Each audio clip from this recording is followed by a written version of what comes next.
সন্তান যখন প্রশ্ন করে, বাবা তুমিও তো চাকরি করতে, আজকে কেন তোমার চাকরি নেই, আমরা কেউ তার প্রশ্নের জবাব দিতে পারি না। আমাদের যৌবনের বেশিরভাগ সময় সীমান্তের অত্যন্ত প্রহরী হিসাবে বাংলাদেশ সীমান্তের আনাচে কানাচে আমরা সীমান্ত প্রহারা দিয়েছি।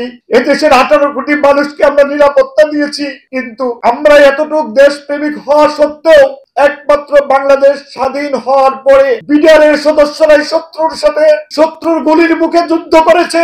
বিডিআরের সদস্যরা সীমান্তে শহীদ হয়েছে। বিএসএফ দেরকে আমরা প্রতিহত করেছি। আপনারা দেখেছেন ইতিহাস, স্বাধীনতার পরবর্তী সময়ে বিডিআরের সাথে সম্মুখ যুদ্ধে কোনোদিন বিএসএফ আমাদের সাথে পারে নাই। 2009 সালের 25 ও 26 ফেব্রুয়ারি পিলখানায় পরিকল্পিত হত্যাকাণ্ডের বিষয়ে 64 জেলার ক্ষতিগ্রস্ত বিডিআর ঐক্য 2009 এর পক্ষ হইতে গভীর শ্রদ্ধার সাথে স্মরণ করি মহান স্বাধীনতা সংগ্রামের 30 লক্ষ বীর শহীদদের। আরো স্মরণ করি পিলখানায় বাংলাদেশ সেনাবাহিনীর 57 জন সেনা অফিসার সহ 74 জন যারা শহীদ হয়েছিলেন তাদেরকে।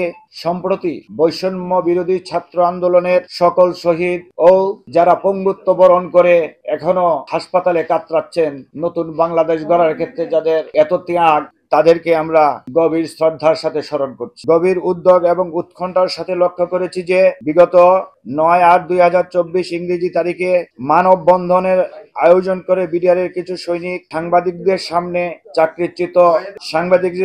চাকরিচ্যুত 18,520 জন বিডিআর সদস্যকে নির্দোষ দাবি করে এবং কিছু অসংলগ্ন বক্তব্য প্রদান করে। স্মারকলিপি প্রদানের মাধ্যমে কারাবন্দীদের ব্যাপারে সকল সরকারকে 30 দিনের একটা আলটিমেটাম বেঁধে দেয়। কিন্তু আমরা তাদের এই সকল দাবিকে নৈতিকভাবে সমর্থন করি না। আমরা মনে করি পিলখানার হত্যাকাণ্ড পূর্ব পরিকল্পিত এবং হত্যার সাথে যারা সরাসরি জড়িত এবং নেপথ্যের নায়ক যারা আছে সকলকে সুষ্ঠু এবং নিরপেক্ষ তদন্তের মাধ্যমে দৃষ্টান্তমূলক শাস্তি প্রদান করা হোক। পাশাপাশি অন্যান্য যে সকল নিরপরাধ বিডিআর সদস্যকে চাকরি থেকে বরখাস্ত করা হয়েছে তাদেরকে সকল প্রকার সুযোগ সুবিধা সহ চাকরিতে পুনর্বহাল করা হোক। বিস্ফোরক আইনের মামলায় যে সকল নিরপরাধ বিডিআর দীর্ঘ 15 বছর যাবৎ জেলখানায় আটক আছেন তাদেরকে দ্রুত পিপি নিয়োগের মাধ্যমে জামিনের ব্যবস্থা করে জেল মুক্তির ব্যবস্থা করে দেওয়া হোক। যেহেতু অল্প কিছুদিন পূর্বে এই নতুন সরকার গঠিত হয়েছেন, তাই উক্ত ঘটনাটির সুষ্ঠু ও নিরপেক্ষ তদন্তের স্বার্থে নতুন সরকারকে আমরা আরো কিছুদিন সময় দিতে চাই। আমরা মনে করি ইতিমধ্যেই মাননীয় স্বরাষ্ট্র উপদেষ্টা পিলখানার হত্যাকাণ্ডের পুনঃ তদন্তের জন্য যে কমিটি গঠন করবেন তার যে ঘোষণা দিয়েছেন, আমরা ক্ষতিগ্রস্ত বিডিআর ঐক্য পরিবারের পক্ষ থেকে মাননীয় স্বরাষ্ট্র উপদেষ্টার এই ঘোষণাকে আমরা স্বাগত এবং সাধুবাদ জানাই। 2009 সালের 25 ফেব্রুয়ারি তারিখে ভোর 6টার দিকে ভারত বাংলাদেশ সীমান্তে রেড অ্যালার্ট জারি করেছিল।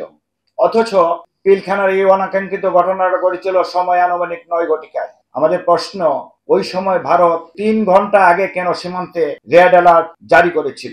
পরবর্তী সময়ে আনুমানিক দুপুর 2:20 ভারতের বিভিন্ন মিডিয়ায় পিলখানায় 12:20 ভারতের বিভিন্ন মিডিয়ায় পিলখানায় হত্যাকাণ্ডের ব্যাপারে সংবাদ প্রচার করে যে তৎকালীন ডিজি বিডিআর তার স্ত্রী সহ অনেক চৌকো সামরিক অফিসার হত্যার শিকার হয়েছেন।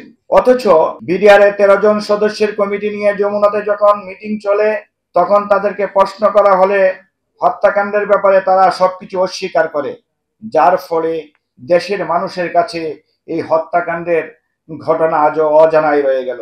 সম্মানিত সাংবাদিকবৃন্দ, 2009 সালের 25 ফেব্রুয়ারি ঢাকার বাইরে কোনো ঘটনা না ঘটলেও 26 ফেব্রুয়ারি পূর্ব পরিকল্পনার অংশ হিসাবে কে বা কাহারা বাহিরের বিভিন্ন ইউনিটগুলোতে গুজব ছড়িয়ে দেয় যে সেনাবাহিনী কর্তৃক বিডিআর এর বাইরের ক্যাম্পগুলা দখল করে নেওয়া হবে।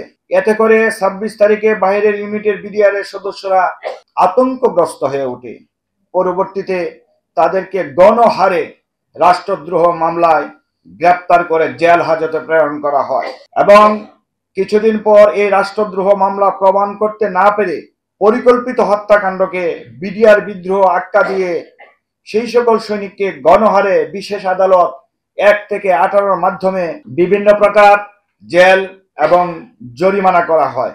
এইভাবে একটি জাতীয় এবং আন্তর্জাতিক ষড়যন্ত্রের মাধ্যমে ঐতিহ্যবাহী একটি সুশৃঙ্খল বাহিনীকে ধ্বংস করে দেওয়া হয়েছে। আমরা আশা করি বর্তমান সরকার সুষ্ঠু এবং নিরপেক্ষ তদন্তের মাধ্যমে সকল প্রকার অপরাধী, নেপথ্যের নায়ক ও চক্রান্তকারীদের দৃষ্টান্তমূলক সাজা নিশ্চিত করবেন। জেলখানায় আটক নিরপরাধ বিডিআরদেরকে অতি দ্রুত জেল মুক্তি সহ সকল প্রকার নিরপরাধ বিডিআরদেরকে চাকরিতে সরকারি সকল সুযোগ সুবিধা সহ পুনর্বহালের ব্যবস্থা করবেন। আমরা একটি স্মারকলিপি প্রদান করব। 2009 সালে পিলখানায় পূর্ব পরিকল্পিত হত্যাকাণ্ডের সাথে সরাসরি জড়িত নেপথ্য নায়কদের পুনঃতদন্তের মাধ্যমে চিহ্নিত করে বিচারের আওতায় এনে তাদের দৃষ্টান্তমূলক শাস্তি নিশ্চিত করতে হবে। বিস্ফোরক আইনের মামলায় যে সকল নিরপরাধ বিডিআর সদস্যগণ দীর্ঘ 15 বছর যাবৎ অমানবিকভাবে জেলখানায় বন্দী আছেন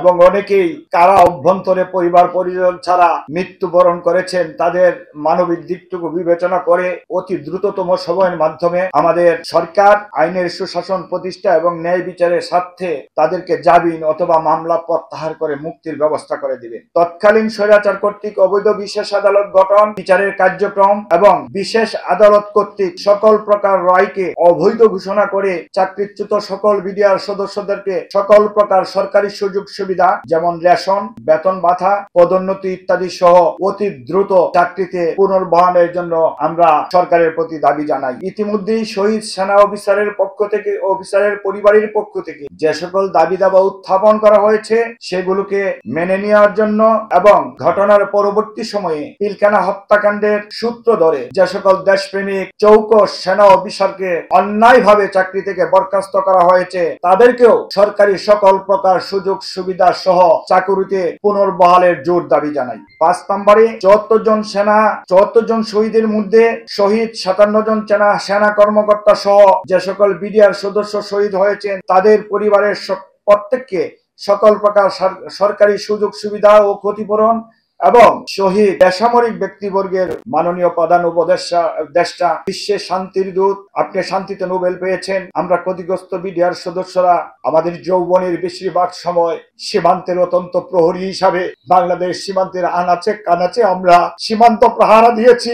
এদেশের 18 কোটি মানুষকে আমরা নিরাপত্তা দিয়েছি, কিন্তু আমরা এতটুকু দেশপ্রেমিক হওয়া সত্ত্বেও একমাত্র বাংলাদেশ স্বাধীন হওয়ার পরে বিডিআরের সদস্যরাই শত্রুর সাথে শত্রুর গুলির মুখে যুদ্ধ করেছে।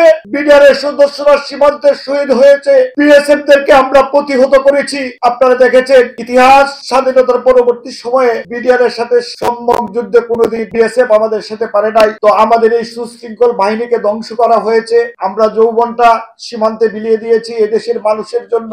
আমরা এই বয়সে এসে আর কোনো কাজে আমরা যেতে পারছি না। আমরা পরিবার পরিজন নিয়ে মানবতার জীবন যাপন করছি।